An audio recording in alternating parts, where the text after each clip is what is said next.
Ассаламу алейкум құрметтелі көрермендер. Сіздермен Алматы қаласы мектептерінің жаңалықтар жаршысы Мектеп Ньюс.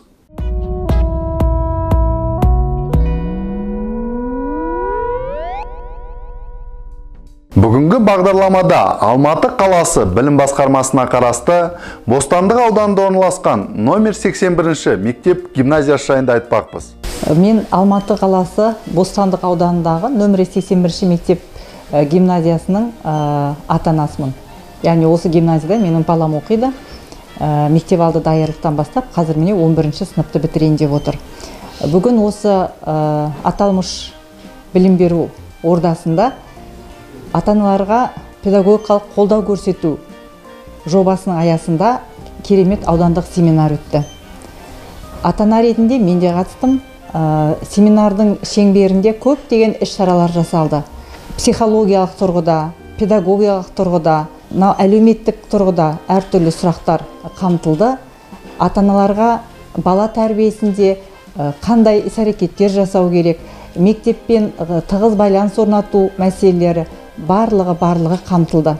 Ағалар тобы, әжелер тобы, жеңгелер тобы, аталар тобы деген сияқты жұмыс топтары құрылып, балалармен тығыз жұмыс жасады. Балалар сол өздерінің үлкен буын өкілдерінен өздеріне көп үлгі өнеге алды.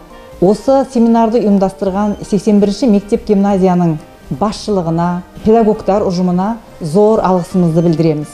Бұл мектеп әрдайым заманға сай осындай керемет іс-шараларды өткізіп отыратын жақсы озық технологиялы білім беру ордаларының бірі.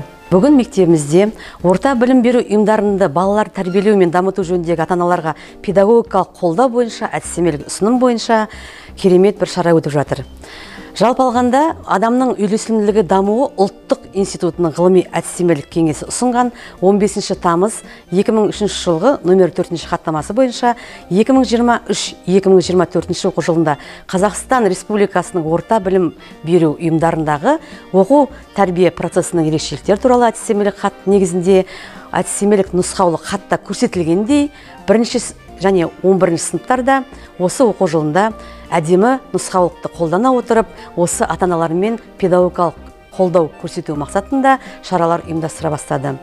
Жалпы педагогикалық қолдау орталығының мақсаты балалардың әл-ауқатын қамтамасыз етуде мемлекеттік білім беру ұйымдарындағы ата-аналар мен арасындағы мұғалім, оқушы арасындағы тиімді өзара қимыл үшін жағдайларды қамтамасыз ету барысында өткізілген шаралар бүгінгі сіздердің көз алдарыңызда жүріп жатыр. Ата-аналарды педагогикалық қолдау орталығының міндеттері балалардың әл-ауқатын қамтамасыз ету үшін ата-аналардың педагогикалық мәдениетін психологиялық, педагогикалық және әлеуметтік құзыреттілігімен дамытуға бағытталған ата-аналармен жүйелі педагогикалық қолдау көрсетуді ұйымдастыру.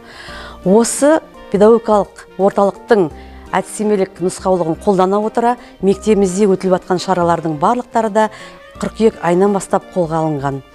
Әр ата-ана, әр оқушы, әр мұғалім, әр сынып жетекшісі өзара бірлесіп мектеп әкімшілігімен тығыз байланыста жұмыс атқарып жатырмыз. Алматы қаласы Бостандық ауданына қарасты нөмірі 81 мектеп гимназияда бүгін оқу ағарту министрлігінің ата-аналарды педагогикалық қолдау жобасы аясында ата-аналарды педагогикалық қолдау мектеп пен отбасының әрекеттесу тақырыбында аудандық семинар өтті. Семинарда аудан мектептерінің тәрбие ісі жөніндегі орынбасарларымен осы бағдарлама аясында жүргізіліп жатқан іс тәжірибелерімізбен бөлістік. Келген қонақтарымыз осы бағдарлама аясында құрылған Даналық мектебі клубының практикалық жұмыстарымен танысты.